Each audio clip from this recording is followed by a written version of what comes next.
there is evidence that this is true. Okay? And the major piece of evidence is the Communist Revolution, the Bolshevik Revolution, 1917, that overthrew the government of Russia to create a communist government. All right, first let's talk about revolution. There are 4 elements you need in order for a revolution to be successful, okay? The first is you need a really charismatic leader. Second is you need a broad mass appeal, usually land for the peasants, freeing debt, okay, end of war, peace.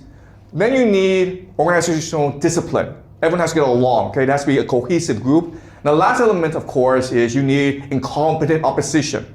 Your enemy is a moron, okay? And of course, the classic example of this is Mao Zedong versus Chiang Kai-shek, okay? Mao Zedong was a charismatic leader who had a very strong organization, and Chiang Kai-shek, even though he had a huge army, even though he had the American army, even though he had all sorts of benefits, he was a moron, okay? And that's why he lost. All right, so the same is true for the Russian Revolution. This is Vladimir Lenin. He's not charismatic, but he is extremely focused. He's fanatical. And this is Leon Trotsky, who is very charismatic. He's a great speaker, and he's a Jew, okay? So I will point out that in 1917, he helped lead the revolution. But before that, he was actually in the United States. He had an apartment in New York City paid for by wealthy Jewish bankers.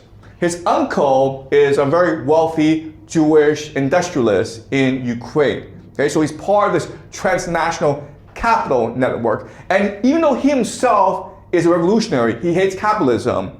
If someone gives you money, you cannot help but be influenced by that person, okay? That's just a reality. All right, so October 1917 is when the Bolsheviks launched the revolution and they seized power. And then a month later, they organized an election. And as you can see, they are not the most popular party in Russia. They only have about 23% of the vote. The Socialist Revolutionaries actually have much more popularity than they do. They're at 37%.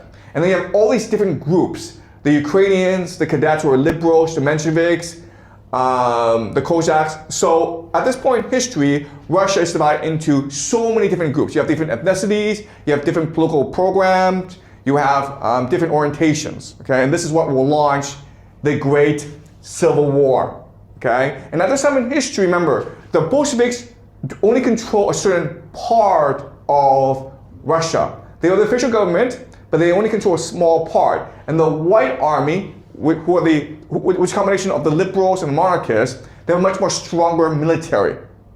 And also at the same time, you have all these different ethnic groups, the Ukrainians rebelling against the Bolsheviks, including the Polish.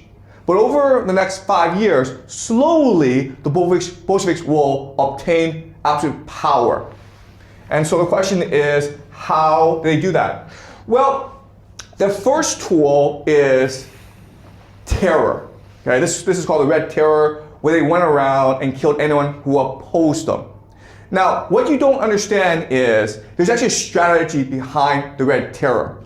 The very idea is to steal as much money as possible from wealthy people, okay? So you're an aristocrat, you have a lot of wealth hidden. I need your money. So you either give me your money or I will kill your daughter, and I will kill your son, and then I will kill your wife, okay? So it's your choice. Give me all your money or I will kill everyone in your family. So the Bolsheviks were fanatical about this, and that's why they won the war. Leon Trotsky organized the Red Army in the war against the White Army. Okay, there were also the Greens, which were these peasants. So there was a lot. So the Bolsheviks were far behind. So how did the Bolsheviks, the Red Army, win the war? Well, guys, they had a lot of help. Okay, they had a lot of mercenaries coming to the country, tens of thousands of mercenaries to help them, especially the Chinese mercenaries, the Latvians, the Hungarians.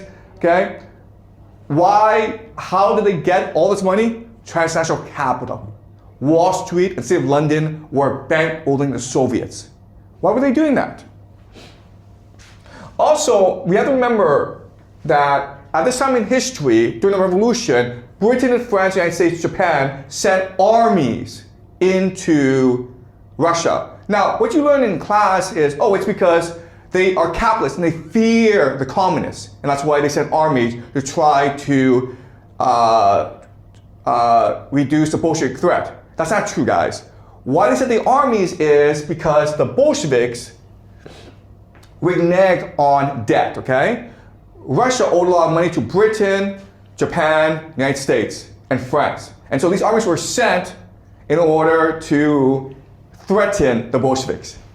So what the Bolsheviks did was they stole as much money as they could from the peasants, from the nobility, from the treasury, and pay off these armies. And then these armies helped them in the war against the whites. Okay, does that make sense? Okay? All right, so let's summarize what we've just learned. Now, what you're taught in history class is America and Britain needs Russia in war against Germany, and that's why, and the Germans control the Bolsheviks, and that's why Britain and America would not support the Bolsheviks.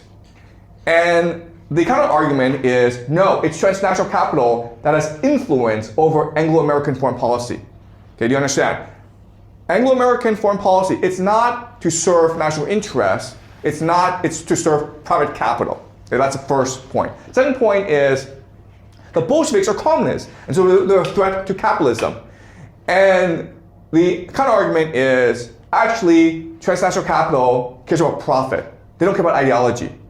All right? What drives them is money, not ideas.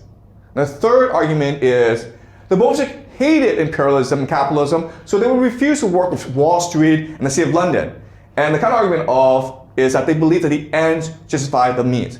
We just have to do what we need in order to obtain power. Then we can create our socialist paradise, okay?